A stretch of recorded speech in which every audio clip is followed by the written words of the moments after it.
दुर्योधन ने जो किया वह उचित नहीं महाराज। कलिंग और हस्तिनापुर की प्रतिष्ठा के साथ खेल किया उसने। तुम भी तो वहां थे युधिष्ठिर। युवराज और ज्येष्ठ भ्राता होने के नाते तुमने दुर्योधन को क्यों नहीं रोका? ज्येष्ठ पिताश्री, मैंने प्रयास किया परंतु उन्होंने युवराज का अनुरोध ठुकरा दिया और ज्येष्ठ भ्राता होने के नाते भ्राताश्री का यह मानना था कि हस्तिनापुर के दो कुमारों के बीच का संघर्ष हस्तिनापुर को उपहास का पात्र बना देता।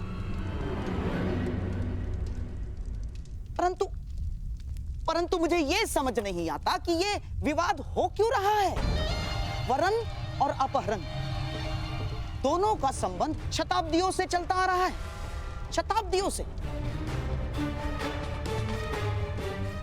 और कई सारे उदाहरण भी हैं जहां वीरों ने कन्याओं का अपहरण करके और विवाह भी किया। स्वयंवर में हरण होते हैं किंतु वह तभी मान्य होते हैं जब कन्या की सहमति हो। दुर्योधन ने जो किया उससे स्पष्ट है कि भानुमति की सहमति नहीं थी।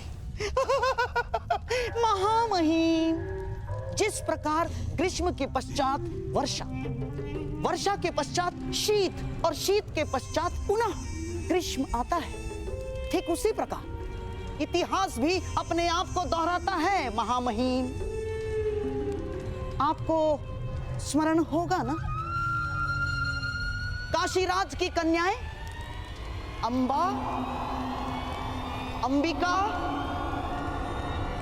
अंबालिका,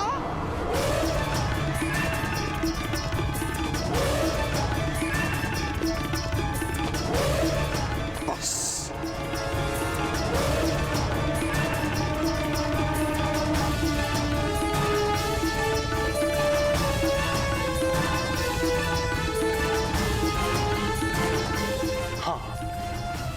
मैंने हरण किया था इसलिए क्योंकि काशीराज ने हस्तिनापुर के सम्मान को ललकारा था, परंतु दुर्योधन ने वो हरण करके हस्तिनापुर के मान को दांव पर लगा दिया है, जो मैं कभी होने नहीं दूंगा।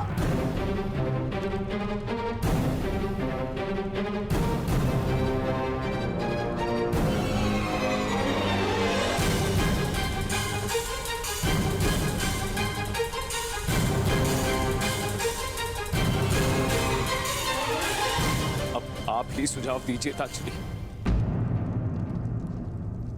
कि इस विषय में किया क्या जाए।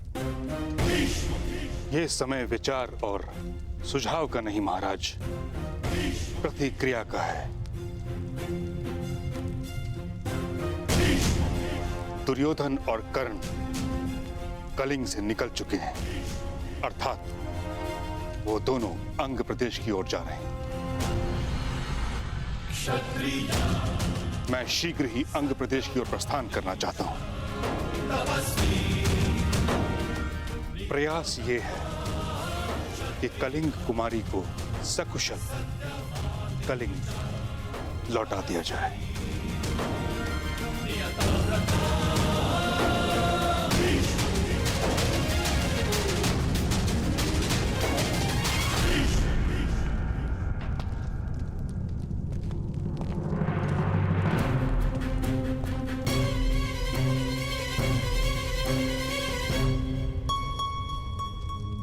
अंग में आपका स्वागत है। प्रणिपात राजकुमारी।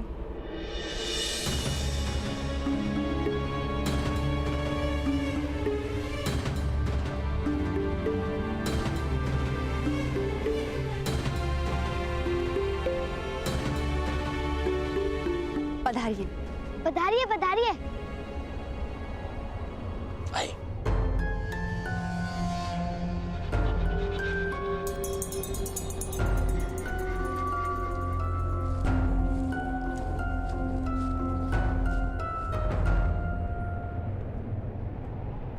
कर्ण, कुमारी भानुमति के मुख पर एक स्वयंवरा होने का ना हर्ष है, ना आंखों में प्रसन्नता।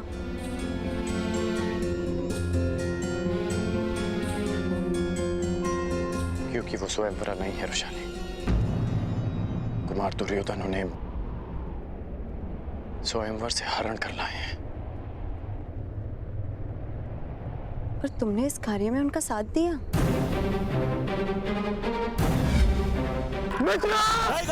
तो मेरी चिंता छोड़, भानुमति को रोको। कौन? रोको उन्हें।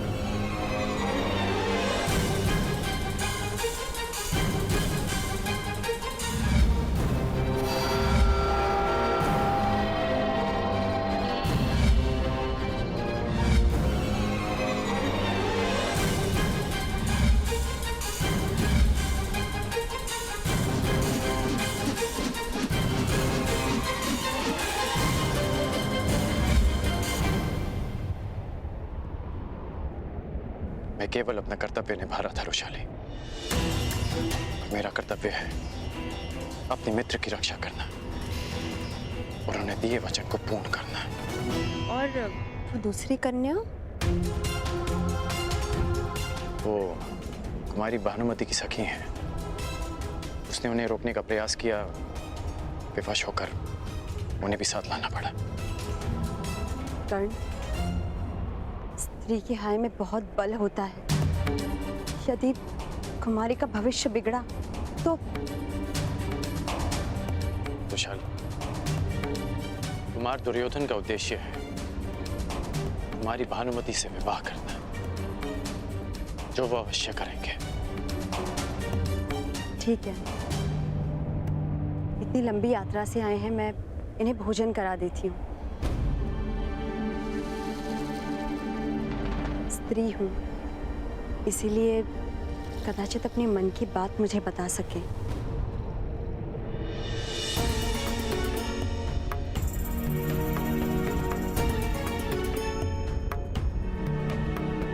ये ठीक नहीं हुआ है कर्ण, क्योंकि अपहरण केवल कुमारी भानुमति का ही नहीं, सुप्रिया का भी हुआ है।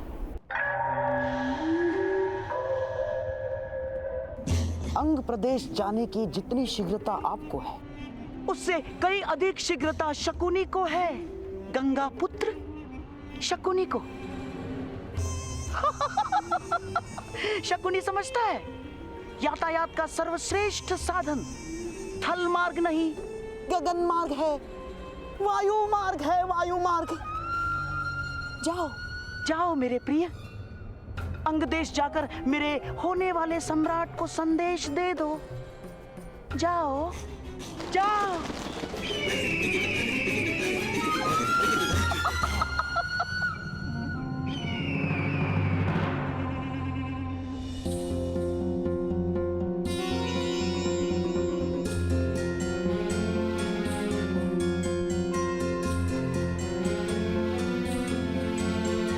सखी, तुम क्या करोगी सुप्रिया? मैं समझी नहीं।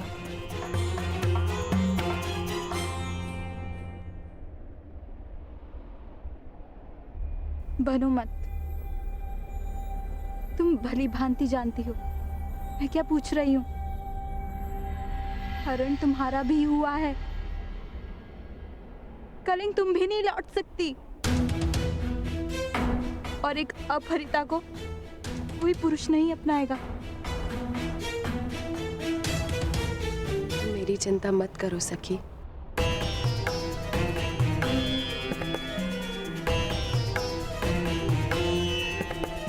मैं तो कहीं भी चली जाऊंगी। नहीं, तुम मेरी सखी हो, और सखी होने से पूर्व एक स्त्री, और हर स्त्री के मान का मूल्य होता है सुप्रिया। हरण मेरा ही नहीं तुम्हारा भी हुआ है, तो न्याय मुझे ही नहीं तुम्हें भी मिलेगा।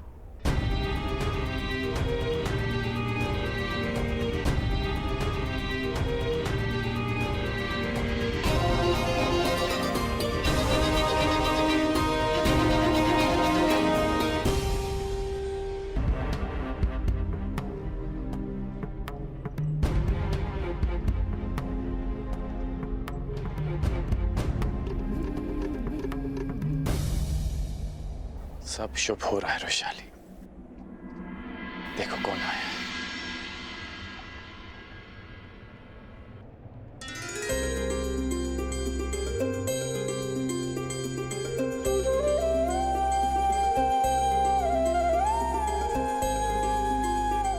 बाबा, बाबा,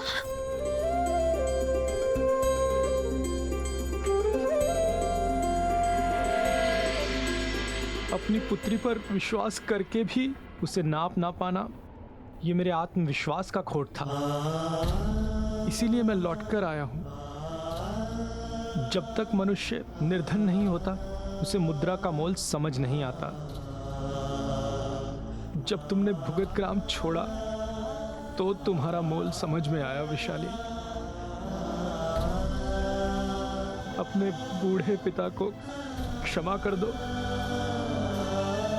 तेरा कन्यादान कर सकने का अधिकार मुझे दान में दे दे पुत्री।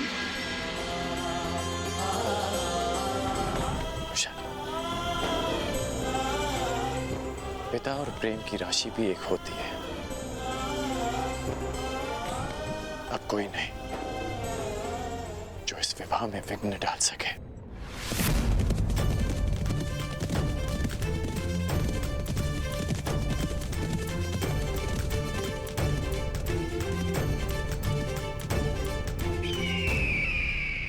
ये तो मामाश्री का पालतू पक्षी है।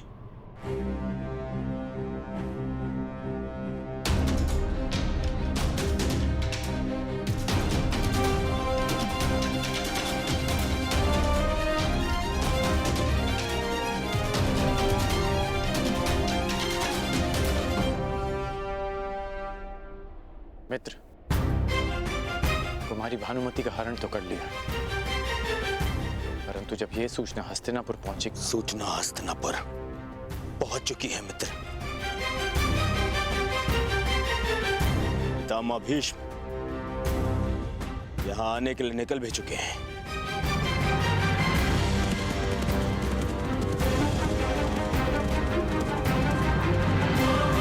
मुझे अभी और इसी क्षण भानुमति से विवाह करना है, और वो भी यहीं अंग में।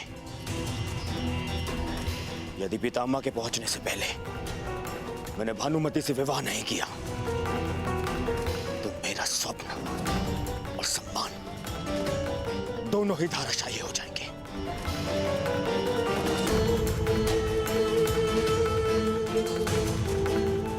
परंतु मित्र, तुम्हारी भानुमति, वो इस विवाह के लिए अपनी स्वीकृति देंगी? यदि स्वीकृति होती तो मैं उसका हरण ही क्यों करता। मुझे भानुमति से शीघ्र ही विवाह करना है। अब तुम बताओ मित्र, क्या तुम मेरे साथ हो या नहीं?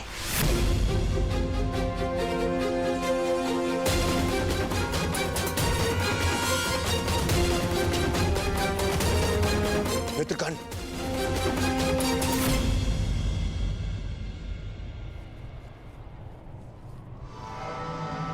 कुमारी, तुम अपने स्थान पे नहीं थी। कहां गई थी तुम? कहाँ जाती कुमार, और किसके पास जाती? जिस प्रकार वृक्ष से टूटा फल पुनः अपनी ढाल पर नहीं लग सकता, उसी प्रकार एक अपहृता कन्या अपने पिता के घर वापस नहीं लौट सकती। और उनके अतिरिक्त कहाँ जाती? एक और अंबा बन जाती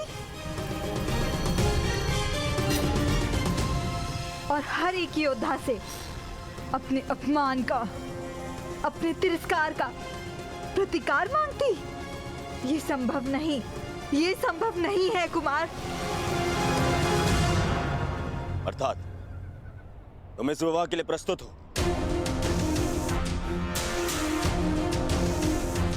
तो ठीक,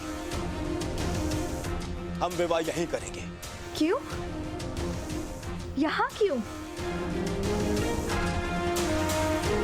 हस्तिनापुर में क्यों नहीं? क्योंकि भीष्म पितामह यहाँ आ रहे हैं। वो तुम्हें फिर से कलिंग छुड़ाएंगे। और यदि ऐसा हुआ तो और आपका अभिमान खंड खंड हो जाएगा। कुमार दुर्योधन गर्व से भानुमति को हरण करके लाए और उन्हें मेरे पिता के सामने शीश झुका के क्षमा मांगनी होगी। यही ना? स्वयंवर से आपने मुझे अपहरित किया है कुमार। मैं विवाह के लिए प्रस्तुत हूँ, परंतु यदि आपको मुझसे अंग में विवाह करना है तो मेरी एक शर्त है और आप पर एक बंधन। ऐसा बंधन? अपहरण एक का नहीं, 2 कन्याओं का हुआ है, तो विवाह भी 2 कन्याओं का ही होगा। मेरा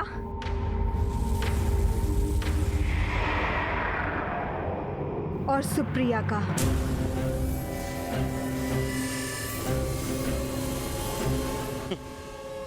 क्या प्रयोजन है तुम्हारा भानुमति? क्या मुझे सुप्रिया से भी विवाह करना होगा? हाँ? आपको नहीं, आपने केवल मेरा हरण किया है। सुप्रिया से विवाह उसे करना होगा जिसने हरण में सहायता की है।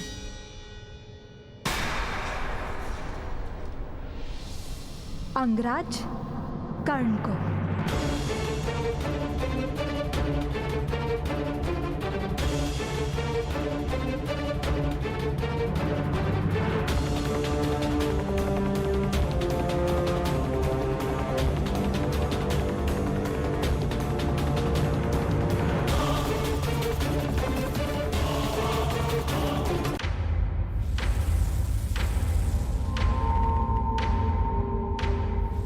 आपने केवल मेरा हरण किया है।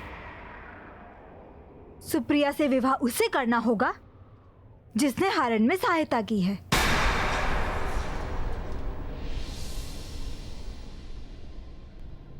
अंगराज कर्ण को।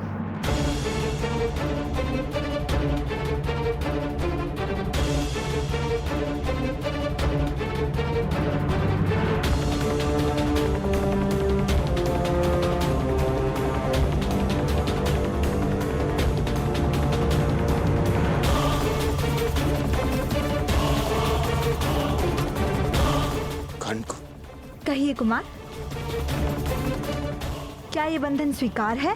बस कुमारी, जो दुर्योधन बलपूर्वक तुम्हारा हरण कर सकता है, वो दुर्योधन बलपूर्वक तुमसे विवाह भी कर सकता है, बिना किसी अनुबंध को माने।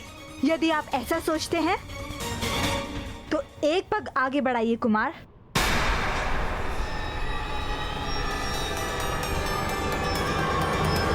सखी,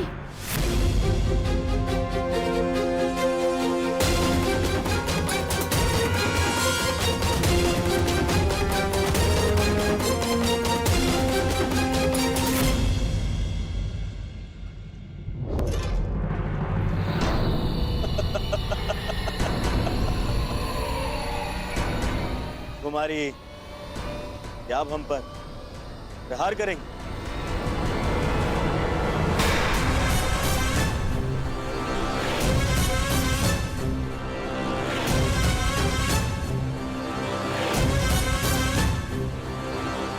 यदि आपने मेरी शर्त माने बिना मुझे विवाह के लिए विवश किया तो आपका विवाह मेरे शब्द से होगा।